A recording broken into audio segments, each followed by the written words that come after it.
Hello, everybody. You have returned, or maybe the first time, at the Manage Mold podcast, and we are excited that you are here.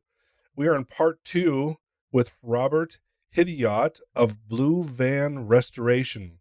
So, in part one, we got to hear a little bit of Robert's story and how he got to be in the restoration, remediation, and inspection industry, helping people in Southern California and probably parts beyond there as they have need and as he has capacity to take care of them.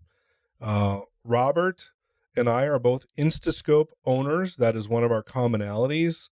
And we've actually spent some pretty quality time together teaching each other. As much as Robert has said in the last podcast that he's learned from me, I learned a whole bunch from Robert.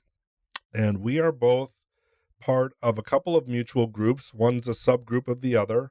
And these places are cutting edge places for people in our industry who are gathering to try and do things better than they have been before, to make our industry a industry full of professionals and not just tradespeople, and to take better care of our clients than has ever happened before. And so Robert and I got connected because of a piece of equipment, and I think we're probably going to be lifelong friends as a result of it. He's got a great attitude about lifelong learning that really resonates with me, and it is so easy to be with Robert. I think we could probably travel anywhere and do well together. So Robert, welcome back. All right. Hi, everybody. Dean, thanks again for having me on. I really appreciate it.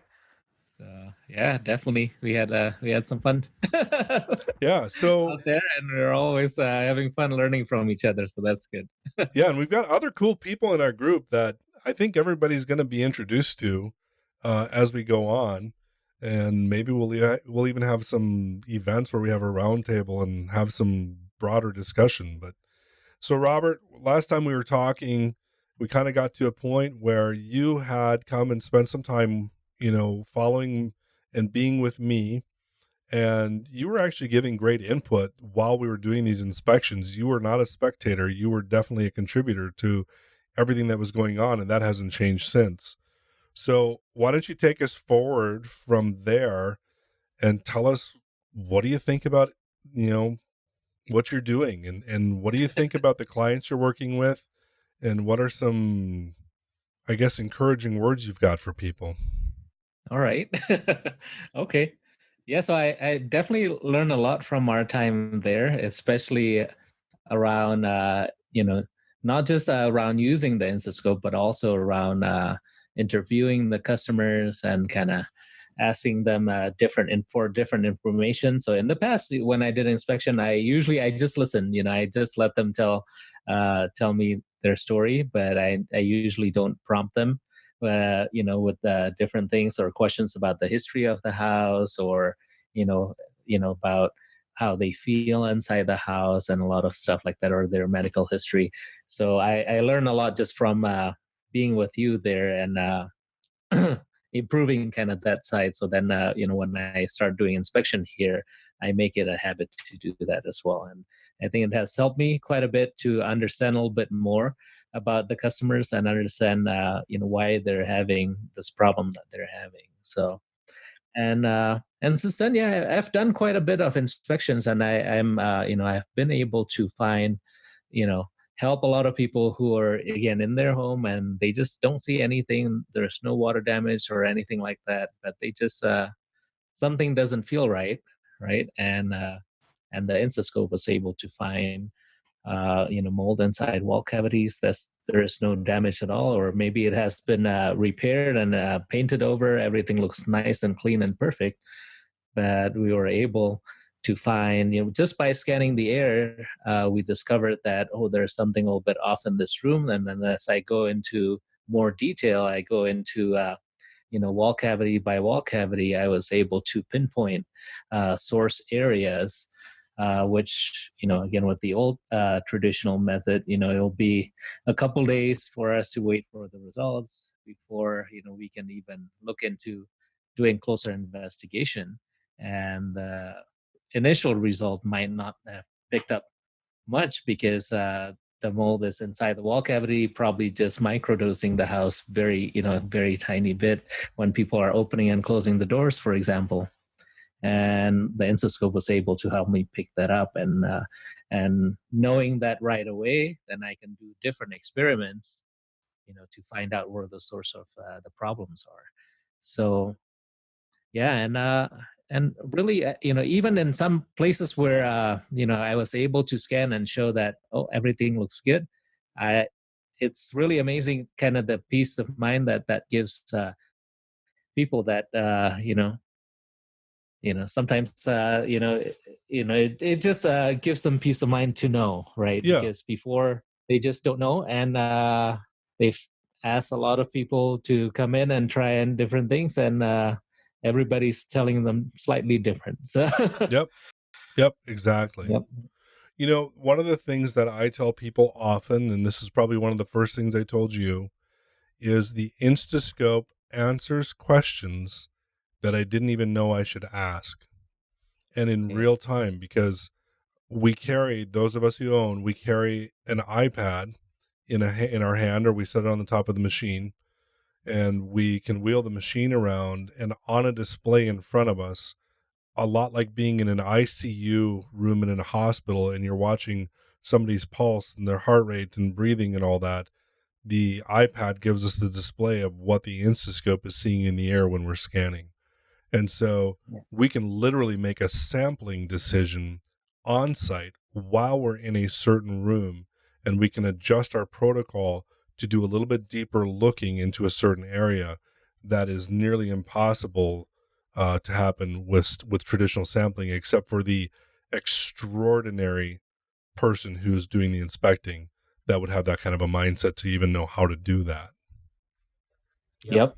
So definitely before going overboard, like tearing everything off in your home because you can't find anything, then it's definitely worth finding somebody who owns an Instascope and to run a scan and see if they can pinpoint an area before spending a lot of money really taking apart your home Yeah. without kind of blindly, right? Without knowing, where to look, you know. Right. And I think I should probably throw the disclaimer in here. We didn't do it during the Matt Coghill episode, and I talked to Matt about this a little bit ahead of time, because they are a very high-end, very cutting-edge company, and these machines are hand-designed, hand-built.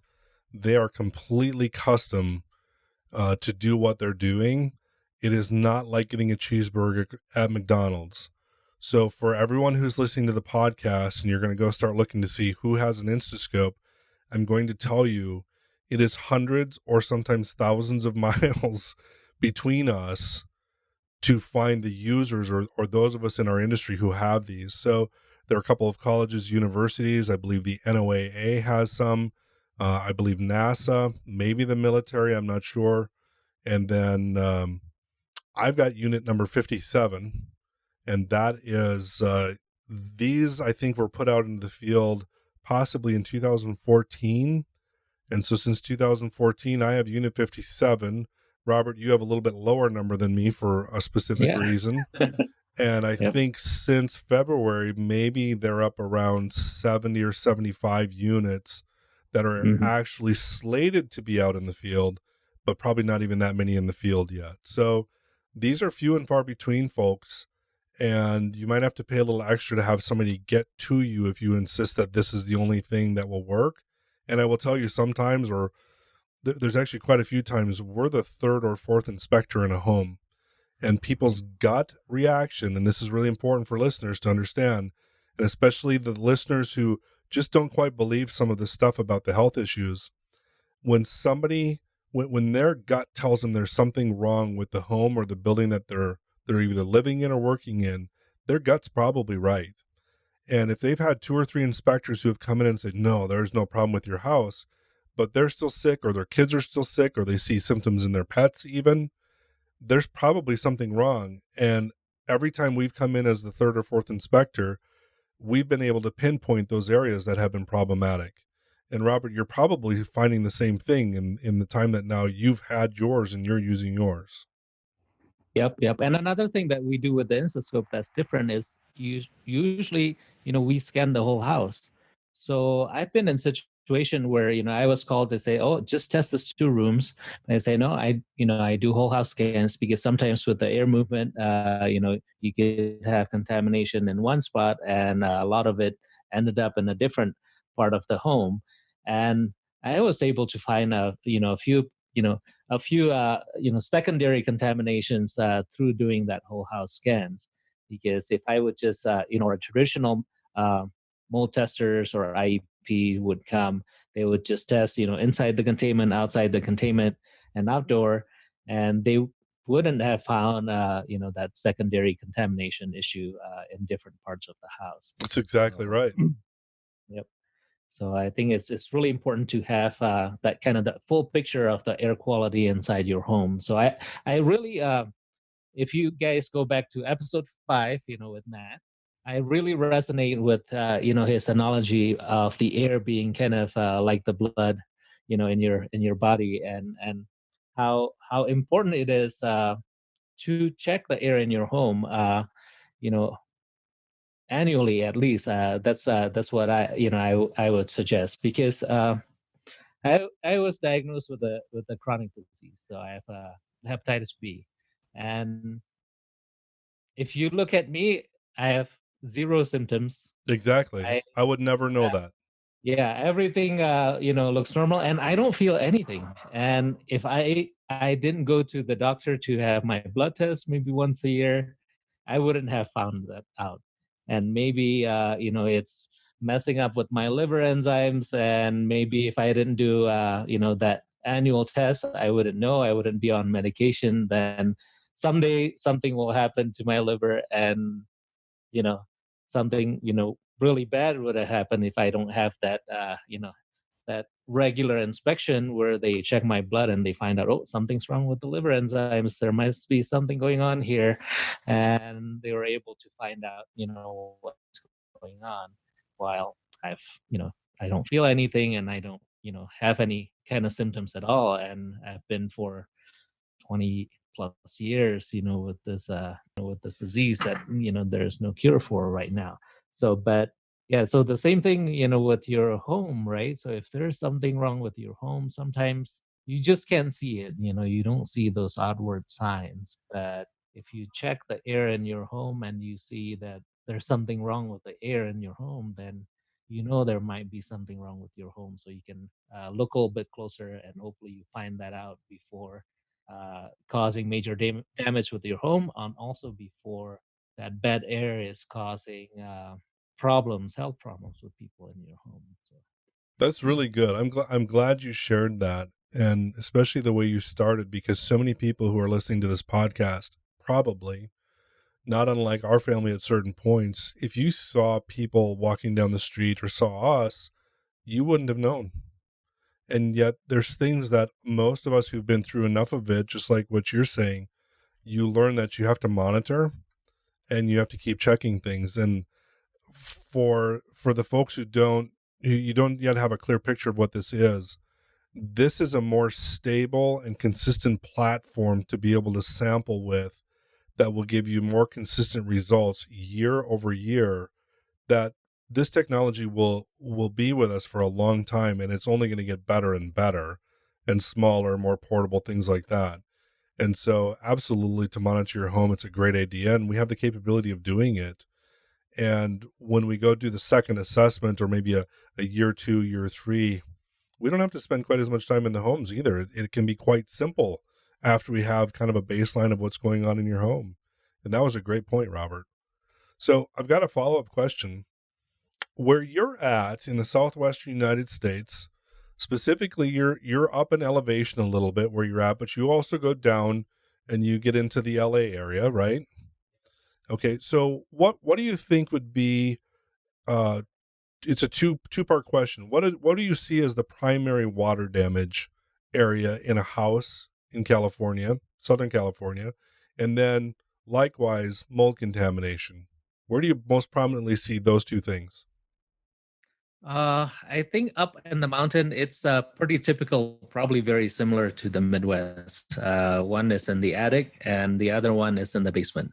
Or in our case, we usually have build up areas because it's very hilly, mountainous areas where they have weird terrains, and they just build a house around it, and they have this area that's not quite a crawl space, but it's kind of where the dirt is an off angle. They just leave it unfinished, and sometimes there's moisture penetrating through the side of the home uh, into those dirt. And it like last winter we have a really bad winter, so we actually get some ice dam and stuff, which is so unusual being in California. I But wouldn't think that of yeah, California. I know, but last year we did get that. And yeah, so I think those are the main areas. If going down the hill, just regular houses, most of them would be uh, under the kitchen sink. I would say those are the main areas. So yeah, so I think since doing a lot of these inspections now, uh, I go to the dollar store and found just little plastic trays, and I put it under the cabinet, under the sink, and every cabinet. So if there's a small leak, you'll catch that. This So it because that's seems almost where like a conspiracy. yeah, it seems like it's I see a lot of that from, and also water heater in the garage. So Oh, those are okay. the another one. Yep. So that's pretty common. A lot of people still have the tank water heater out here, and that's pretty common. And usually they don't take care of it until it's already really bad. So, how much of your time in the Midwest when you lived in Iowa is benefiting your knowledge base being in California or vice versa? Yeah, so I think the construction of the house here is a little bit different. We don't have, when we were in Iowa, we have a lot of vinyl siding and those type of construction and basement. We also have in our house, we have a full basement. Luckily, it's unfinished, so we've never had any issues with like vapor intrusion or anything like that. Like recently, we just have a mold job where it's a basement buildup area where there is no water intrusion in form of liquid. There is no leak or wet spots on the floor, but it's just water coming into the dirt in the buildup area that's touching this concrete block walls, and somehow the vapor is coming through the concrete block walls into the wall cavity, and the drywall, doesn't have any kind of protection. They don't have any kind of vapor barrier. And even though on the outside it looks like a very small kind of black spots here and there, but when I open it up, it's really solid. It's like the Amazon jungle. Solid black and green and yellow and red mold inside the wall cavities. So, I want everyone to understand that Robert and I did not rehearse any part of what we're sharing today. And what he just shared is exactly what episode 7 talks about is the water vapor transmission through foundations. And you explained that perfectly. And so it doesn't matter if you're in Southern California or the Midwest, and I'll say out east or down south. It's going to be the same problem. People concentrate on water, liquid, and they forget about the vapor intrusion that can take place. So I'm glad you brought that up. Yep. So what does your family think about all this, Robert? uh, at first they were scared, oh, why you want to spend, this much money on this new instrument? Are you sure, this will help you? But, I was really sure. So then, and then after I kind of tell them different stories of people that I was able to help, they're a lot more comfortable. But it's a little bit scary, starting a new business when we first started, of course. But since then, it's been great. So we're able to take off for family time when we need to. We can schedule jobs around it, and we're able to, when we're doing work, we're able to help other people. And I just find this job being both on the restoration side and also now on the inspection side are very rewarding, because we're there to help people, and we're not there to sell them trinkets that they don't need, and they just pile up in the garage. Well said. I like it. So here's a question for you. Tell me about your favorite customer experience that you can think of right now. And I didn't give you this question ahead of time to think about. What's been your favorite either type of customer, maybe the situation they're in, or maybe a favorite experience with a customer that you've had? Mold related or not necessarily? No, it could be Okay. it could be Okay. anything. All right, all right. So I have one that I can think of that was it's really, this lady is just so stressed out because we had a really big winter as this past year, and we have a lot of rain. And our house is one of those traditional house that's designed for water damage. I understand. So yeah, so it's on the side of a hill, and the hill kind of sloped directly through the house, coming down. So, and there's a street and a drainage, on another street right above, kind of where her house is, so it's all the water from that street also comes down to her yard, and this time it actually went through underneath, her retaining wall into her foundation in the basement. And she called me. She was so stressed out, and I was able to kind of help her out, just kind of dry things out, and she paid me with pastries the first days. Oh, that would be my favorite also. Yeah, but she was so thankful that I was able to help her kind of keep the water at bay, because at the time it was still really raining a lot, and water is just kind of like a river coming through her basement. So and then as soon as the water stops, and I was able to dry things out.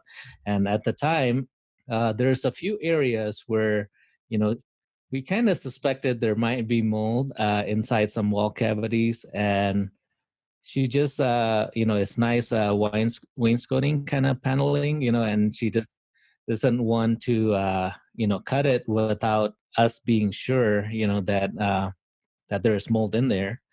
And so she decided, no, just don't do anything with that. So just kind of do as much as you can to dry it out. So then as soon as I have the Instascope, I say, hey, can I come back, and I won't charge you anything. Let me scan that wall cavity and see if, there is mold that you need to really worry about and take care of. And sure enough, we found a lot of mold in there. And then, she just, she wants me to help her finally take care of it, even though it's you know she loves that paneling. Yes, understood. So amazingly, again, there were signs and symptoms ahead of time before you even had the Instascope. So Yep. without sampling, you not having been in the industry for 30 or 40 years, you still understood enough from your training that there was potentially a problem. And then in going back, you verified without taking it apart with the use of tools. Yep. And then it got substantiated when you took it apart. So that's a Yep. good story, especially the pastry part. Yeah. So she's been a good friend ever since. She wrote a book for our Google review. So I love that. So tell me about where you think you're going and what's ahead for you, and then what's probably the biggest thing you see changing in the industry. all right. So for me, I really when I met Matt and I spent a couple days with him also, I really resonate with the message and kind of the vision that he has for Instascope. And, we were talking about uh, Henry Ford just before we started this. And, his vision is always how can we make this more accessible to more people? And how can we make it more affordable? So, like Matt talks about, how knowing what's in the air that we breathe shouldn't be a privilege only for the rich or the sick, right? So we want to make sure how, to make this available to everybody. So I really want to help make that vision reality. So I've been really looking into that, working on a few things here that I'm not ready to talk about yet, but I'm working on a few things. Again, just a way to make this much more accessible to more people. especially That's the Henry people. Ford model, my friend. Yeah, especially younger generations, people who you know we're dealing with a lot of things that are in our food nowadays, that are in the in our environment nowadays, that can make us sick. And I just want to help people to know a little bit more about what they're breathing in, what they're putting in their body, and how you know understand the consequences of that, and understand why they want to care about that, and making them have access to that data without having to break the bank.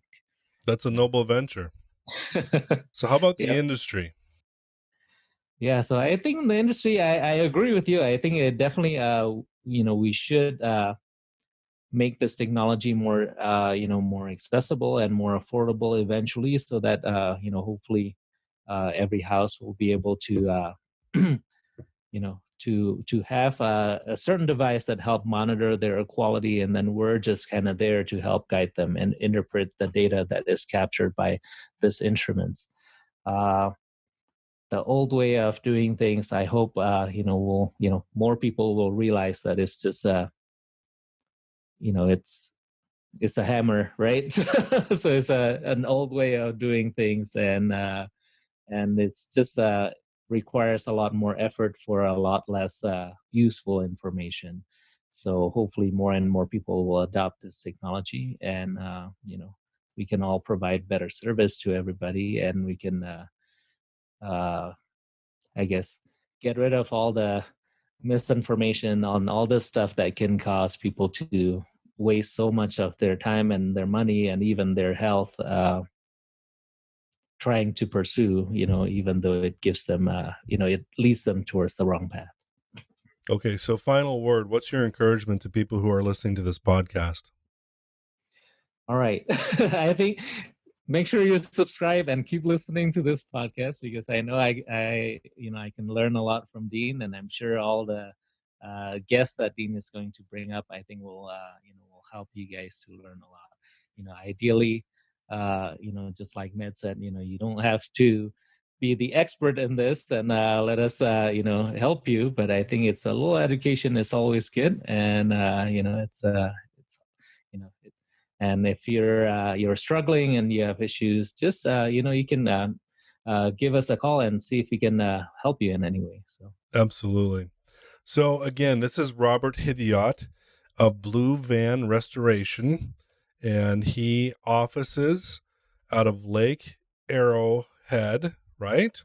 yep. Lake Arrowhead, California. And he and I and a few others, the group is growing. We're going to keep sharpening each other each day, because we share a lot of things that we bump into in a day and experiences, and we learn a lot from each other. And our aim, and I think Robert would agree with this, we want to be your guide. You're going to be your hero. So Yep.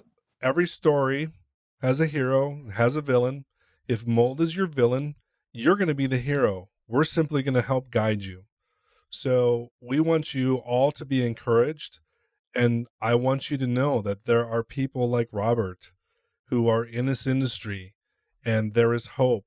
We just have to get more of people like Robert in this industry. We need to get people pepped up a little bit and a little happier, maybe, or maybe we need to get them refocused on what's important.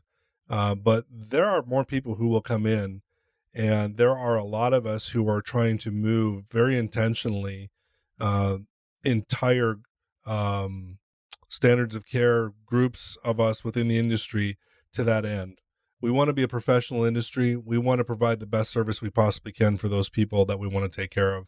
Robert and I both have a passion for reaching out and taking care of people, our families likewise, and there are a bunch more like us. So if you're in a hopeless situation right now, I just want you to be encouraged that you are not alone, and it may seem bleak at the moment, but hang in there.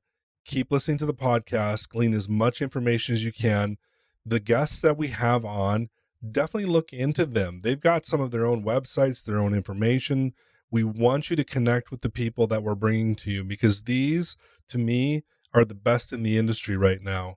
They're taking the best care of people. they're doing their best to learn everything they can every day they have to wake up and be the best for you. So be encouraged by that. And absolutely keep tuning in. We got some really cool things lined up and more people coming on. Robert, I'm sure will be back because obviously as we learn more together, we're going to have more to share with all of you. And if we learn cutting edge stuff that will change your life, I guarantee it, we will come back and we'll share it with you. So everyone have a fantastic day or evening, whatever time of the day it is for you. And we look forward to seeing you on the next podcast. Thanks, Robert, for coming on. And thank you guys. And again, we're here to help. Have a great night, everyone. Bye.